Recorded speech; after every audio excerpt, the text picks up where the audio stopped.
How to drain Bradford white water heater. First, power off the power and gas. For gas water heater, turn the gas control to pilot or off. For the electric water heater, turn off the breaker in your electrical panel. Step 2. Shut off cold water supply. Find the cold water valve above the heater and turn it off. Usually handle perpendicular off and handle parallel for on. Step 3. Connect a garden hose. Attach a garden hose to the drain valve near the bottom of the tank.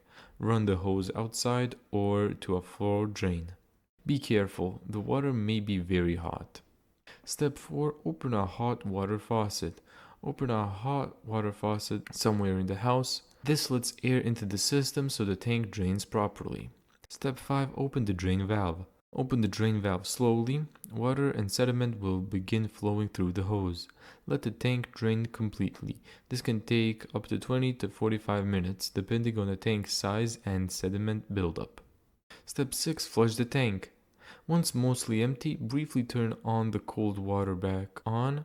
Briefly turn the cold water back on. Let fresh water flush sediment out. Keep flushing until the water runs clear.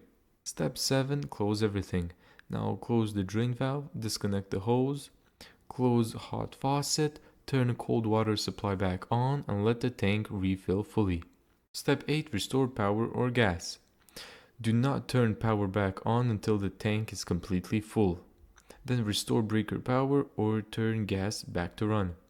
Thank you so much for watching this video. If you found this tutorial helpful, make sure to give it a thumbs up and subscribe. And as always, see you in the next video.